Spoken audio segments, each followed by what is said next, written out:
KDP. I hope you enjoy it.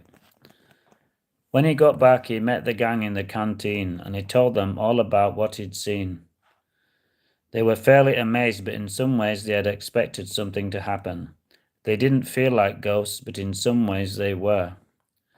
When he told them about the message on the mirror, James got angry. That's it, he said. I'll have to confront him. We haven't enough evidence, Tom stated. He's right, Lucy and Anna agreed. We have to do something. It's gone on for too long. We have to do something, they added. They decided to go to the headmaster's study as there was safety in numbers. They were all nervous as they marched along, but kept it to themselves. James led the group with the caretaker following closely behind. He knocked hard on the door. The headmaster put his coffee down and answered. He was surprised to see so many people there. Each one of them told him what they had seen and how it had implicated him. Even the caretaker waded into their argument and told him of his suspicions. This was risky as he didn't want to lose his job, but he knew he had to speak his mind. The headmaster just laughed. Do you really believe all this nonsense, he said. Yes, we do, said James and Tom, and they nodded enthusiastically. We know you're a killer, said Lucy. First one girlfriend disappears, and then another. It can't be a coincidence. The others agreed. The headmaster blushed fiercely. Look, he said, I've had enough of this nonsense. I've got a busy schedule and I don't need this kind of pressure. Also, he said, pointing a finger at them all, you could find yourself in major trouble. Now get out of my sight before I really lose my temper. Say what you like, said the caretaker, but you haven't heard the last of us. And with that he motioned for the others to follow him. Well, that didn't go too well, said Tom. Don't worry, said James. At least he knows where he is and he's bound to make a mistake sooner or later. The others agreed, but they knew they had to watch their backs from then on. The problem, said Tom, is we need some proof, and I don't know how we're going to get it. We need to catch the headmaster in the act, said James. We know he's got a new girlfriend, and we can keep an eye on her and warn her, he said. They all agreed to watch each other's backs. They weren't sure he'd commit another crime, but they weren't going to take a chance.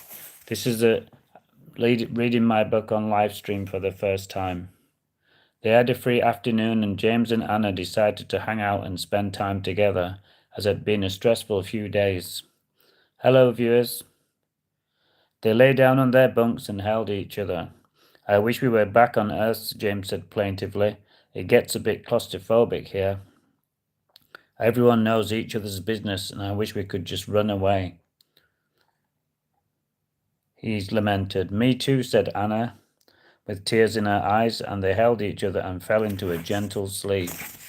Tom and Lucy decided to let off a bit of steam by playing tennis. Please sub me if you enjoy my reading.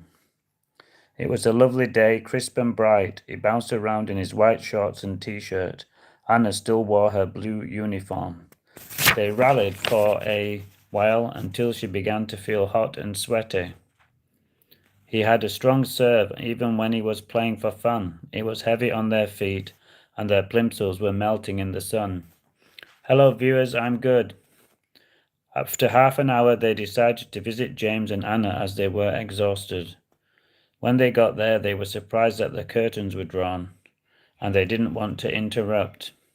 But they heard a crash, and they looked at each other. Then, to their astonishment, they heard the head's voice. Oh my God, he's in there. We've got to do something, they said. Lucy shouted and Tom rammed his shoulder against the door and it flew open. They were astonished to see the head pinning James to the wall with his hand around his neck. James' eyes were popping out of his head and he was turning blue. Anna was laying in an armchair and her body was limp. It was obvious that she wasn't sleeping. Tom grabbed the head's arm and pulled it back with all his strength. The head shouted out as if he'd trapped his finger in a heavy door. James slumped to the ground like a soggy sack of potatoes, moaning quietly to himself. The head turned to face Tom with a mad look on his face. I'm going to enjoy this. Thank you, viewers. he gleefully exclaimed. He put his hand inside his suit pocket, and to everyone's surprise and terror, he pulled out a dagger. It flinted in the light without foreboding. Tom stepped back as the blade swept before him. He gulped as a button was plucked from his shirt and fell to the ground like a black tear. See you, Josie. The knife was getting closer. He was trapped against the wall, and he slowly moved towards the window. He knew they were locked, and he knew there was just a pane of glass between him and the life and death. The head came in for the kill. The knife cut across Tom's cheek, leaving a red line. Suddenly a shadow moved across the window. Out of the corner of Tom's astonished eye, he could see the librarian hanging in mid-air, her hair blown behind her and her eyes on fire. The window blew open as if being hit by a hurricane. Jason William Lee, Ghost School on Amazon Co. UK. Hope you enjoyed it, Luna and Josie. I'm signing off now in my second live stream.